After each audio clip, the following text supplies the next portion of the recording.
At let me tell you, mga kapatid, okay, let me ask ang bawat isa sa atin, okay, do we need a hug? Okay, kailangan ba natin ng akap ngayon sa buhay natin from a loved one, especially from the Lord, no? At pag-uusapan natin yan, anong kinalaman ng yakap sa atin ng mga mahal natin sa buhay. At kailangan ba yan? Di kaya masyado lang ako emosyonal pag ginagawa ko yan.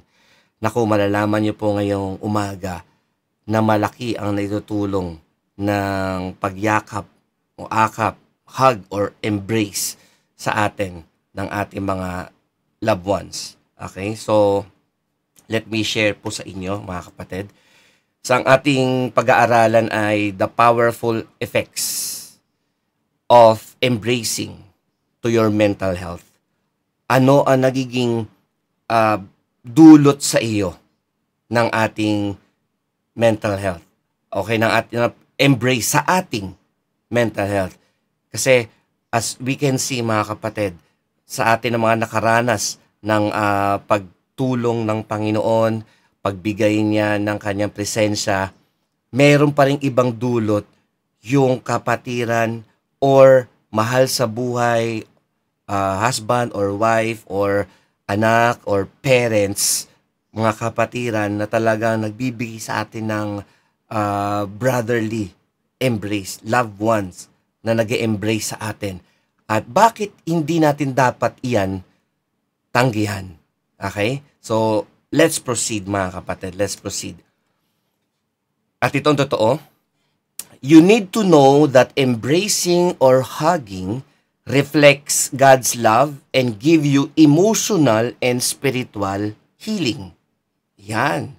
At mapansin nyo, mga kapatid, yung mga friendly na mga yakap, yung mga even brother to brother, okay, sister to sister, or even sister to brother, parents to kids, kids to parents, 'di ba? At talagang may ibang dinudulot at nagre-reflect dito ang pag-ibig ng Diyos. Na kumbaga, alam natin mahal tayo ng Diyos, pero iba ang naidudulot nung simpleng tapik sa balikat o akap o talagang words of affirmation, even acts of kindness. Okay? Why we need embrace and hugs? Bakit mo kailangan yan? Bakit hindi mo yan dapat tanggihan? At bakit mo yan dapat ginagawa? Maraming tao, we carry silent battles. Alam mo yun, walang nakakaalam pero meron tayong laban na nangyayari sa isip natin, sa emotions natin, and nandyan yung anxiety, yung grief, kung may loved ones na nawala o may problema sa family. At ito pa, mga kapatid, wag natin maliitin, yung rejection. Okay? Yung feelings of rejection ay hindi basta-basta nawawala yan sa isip at sa puso natin once na nabigyan tayo ng ganun. Yung ma-reject ka. Okay?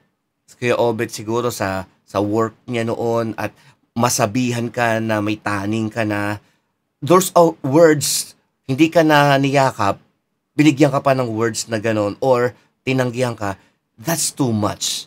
Especially kung many times na nangyayari. Why do we need embrace and hugs? Kasi embrace offers what? Safety, belongingness, at yung relief. Yung mahirap ang sitwasyon, mabigat ang pakiramdam, pero biglang gumaan because a loved one or somebody embraced us. Or at least, tinapik yung balikat natin. Okay?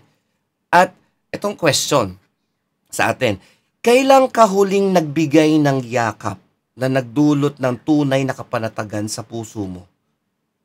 Amen ba? Kailan yon? Kailan din yung last na niyakap ka?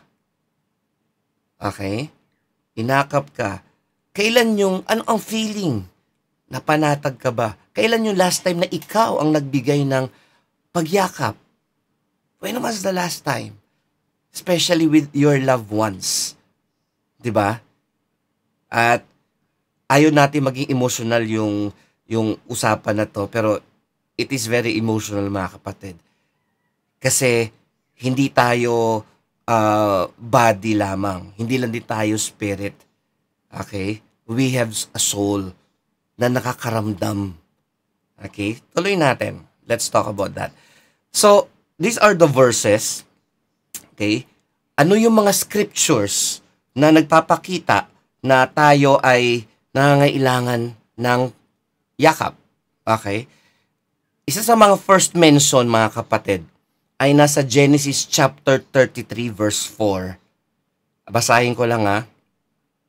But Esau ran to meet him and embraced him and fell on his neck and kissed him and they wept. Si Esau ay a few minutes na older brother ni Jacob. At alam niyo yung story niya, konting background ha. Sila ay nagkaroon ng rivalry. Lalabas pa lang sa sinapupunan ng nanay nila, nakahawak na agad si Jacob doon sa paa ni Esau. Bagamat masama si Esau sa isang bandal, give up niya ang kanyang birthright, pero niloko siya ni Jacob. Niloko si Jacob, yung nanloko pala si Jacob, kasabwat ang kanyang nanay. Niloko si Isaac at yung isang anak na si Esau. At nung time na nalaman ni Esau na si Jacob ay nakuha niya ang birthright niya at yung blessing ng tatay niya, tinry niya itong patayin. Until na pinaalis muna nung nanay si Jacob at nagpunta somewhere kay Laban. At talagang gustong patayin ni Esau. No, many years passed. Nagkaasawa sila, nagkaanak sila. Okay? Years ito, mahina dito ang 2 dekada. So, mahigit 2 dekada silang hindi nagkita at mapapadaan si Jacob sa lugar ni Esau. At ang feeling ni Esau at ni Jacob ay, nako, for sure galit ito. Kaya pinaunan niya yung mga alipin niya, a few of them, at itinago niya yung anak niya sa kabilang direksyon para kung magwala itong si Esau, hindi sila maapektuhan, siya lang at ilan. Pero iba ang nangyari. Nung nagtagpo silang dalawa, more than 2 decades ng hiwalay at lahat-lahat, mga kapatid. Look at this. Basahin ko lang yung verse in Tagalog. Pero tumakbo si Esau para salubungin siya. Hindi para sapakin o saktan, kundi niyakap siya ni Esau, hinagkan, at umiyak sila. Now, if you are Jacob, na niyakap ng alam mong niloko mo, big time, ano mararamdaman mo? Kung ikaw si Jacob, di ba? May asawa at anak ka na. Di ba para kang nabunutan ng tinik?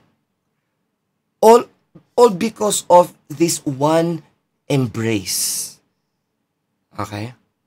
This one embrace. At maraming samples pa sa Bible, pero iyan ang isa sa mga napaka-dramatic na embrace. Kaya minsan, pag umuwi ka sa bahay, niyayakap mo ba ang asawa mo kung married ka na, ang mga anak mo? Dapat, ang mga Christians ba dapat ginagawa natin to? O para sa mga emosyonal lang yan? Nako, isip-isip mga kapatid. Tuloy tayo, isa pang verse, New Testament naman. Okay? There. Okay, sabi rito, Acts 20:37, ito naman si Paul, na alam niyang huhulihin na siya at later on ipapatay. Okay? Nagkwento sa church at ang sabi doon, there was much weeping on the part of all. They embraced Paul. Okay? Yan yung transliteration. Kung tama ang pagkakabasa, ipip-pip to. Niyakap nila si Paul at hinalikan nila. Again, ang setting ay isang church na alam nila yung leader nila ay makukulong and then nung time na preferably mamatay. Walang pumalakpak. Yay! Wala na yung leader natin. kundi sila ay nag-iyakan lahat. 'Di ba? At sila ay niyakap nila. So ito, group hug ito, mga kapatid. Group hug. At lumugar tayo sa sitwasyon na ito. Ano ang feeling once again? No? Kung ikaw naman si Paul, okay, susunod ako sa Panginoon, pupunta ako ng Jerusalem, dadalhin ako sa Rome, and who knows kung ano maging kalagayan ko, mga kapatid. Pero, sige, tuloy lang tayo mag-serve sa Lord. Yan ang sinasabi kadalasan. Pero, here comes ang mga tao ang naisip, hindi yung encouragement ni Paul, kundi yung kalalagayan ni Paul. And yung emosyon na yun, yung love na yun, nag-reflect yung love ng Panginoon kay Paul. Siguro lalo tumapang si Paul. Yes, thank you Lord, these people love me. Pero Lord, ganun pa man, ano man susuungin ko, thank you sa encouragement ng mga akap ng mga to. Hindi lang sila tumingin, hindi lang sila, Paul, kaya mo yan, Paul. Hindi, may iyakan and then merong yakapan. So once again, mga kapatid, kailangan ba natin maging practice itong brotherly embrace, especially with our family? Should we do that? Ang sagot ay yes. Now, bago ko sabihin yung pangatlong verse, brethren, itong pangatlong verse ay matindi. Sa English or sa Tagalog, plain lang makikita nyo. Pero kaya nilagay ko yung original word, yung transliteration ng word na embraced. Kasi yung next na verse, hindi embrace ang nakalagay na English. Pero yung original word is the same. Ito yung verse, mga kapatid. While Peter was still saying these things, the Holy Spirit fell. Same original word, epipipto, on all who heard the word. Ito naman yung senaryo ng si Cornelius na nag-message ng angel o kunin si Peter. After 4 days, bumalik, nag-preach si Peter. At ang sabi doon, the Holy Spirit fell. Kung sa English at sa Tagalog lang, napuspos sila na ba ng Espiritu Santo? Okay. Alam ko yan, mga Pentecostal kami. Alam namin yan, napuspos. Pero if you check the original word, is the same word used kay Paul nung inakap nila si Paul. So, ibig sabihin, ang Holy Spirit nang aakap din. Listen very carefully, mga kapatid. Makinig kayo mabuti. This is something. Even ang Holy Spirit, alam niya ang ating mental health at ang kanyang gawain ay hindi lang siya puspusin tayo, pero the other word that should be there, the Holy Spirit embraced those who heard the message. Nandiyan ba kayo? So sometimes, kaya parang ang sarap ng feeling ko ngayon. Nag-worship ako kay Lord. Hindi ako umabsent ng church. Okay, hindi ako naggala lang. Umattend ako ng church. Inuna ko ang church. Ang sarap ng pakiramdam. Hindi dahil sa, yes, na-bless ka. Pero hear this, mga kapatid. Bakit ka blessed nung araw na yon at ang gaan ng pakiramdam mo? Because the Holy Spirit embraced you. Hallelujah. Andyan ba kayo, mga kapatid? So, bago ako maging masyadong emotional dito, okay? Balik tayo dun sa slides natin. So, as we can see, yan ang mga verses sa scripture. Now, ano ang effects of embrace or hugs? Ano epekto nito sa atin? Ito, powerful peace replaces fear. Yung takot ka, pero here's the embrace of your loved one, here's the embrace of the Holy Spirit, and then suddenly, yung fear, pinalitan ni Lord ng peace because of the embrace. Ano pa? The effect of embrace or hugs validates sorrow and deepens bond. Kaya tingnan nyo, pagka ikaw ay may sanggol at nanay ka, di ba pagka ikaw ay nagpapadede, paano yung hawak? Embrace din yun eh. Comfortable yung bata na nakanando doon at talagang nabubusog na siya physically dahil sa gatas, pero niyayaka pa siya ng nanay niya. Sa tatay, ganun din. Okay? Bagamat hindi pwedeng mag-feed. Pero iba din yung yakap ng tatay. Yung bata is comfortable siya, peaceful siya. At kung siya man ay umiiyak dahil sa gutom or basa na yung kanyang diaper, pagkalo mo sa kanya, bigla niyang naramdaman, ay, mayroong nag-aalaga sa akin. At ito pa, ito yung isa pang effect. God's healing comes. So, talking about inner healing, mga kapatid, damihan natin yung embrace natin sa mga mahal natin sa buhay. Hindi mo man trip yan. Okay? I know some people, many people, I've talked with many people, mga kapatid, na, ay, hindi kasi ginagawa sa bahay namin yan. Hindi kami lumaki dyan. Nako, this time, maging gawi natin sa loob ng family natin. Let's embrace people. Let's embrace our wife, our husband, our kids. At dapat natin ginagawa yan. Okay? And it's something. Okay? Maaring ayaw nila, na awkwardan sila. Okay lang, awkward ka rin naman eh. Di ba?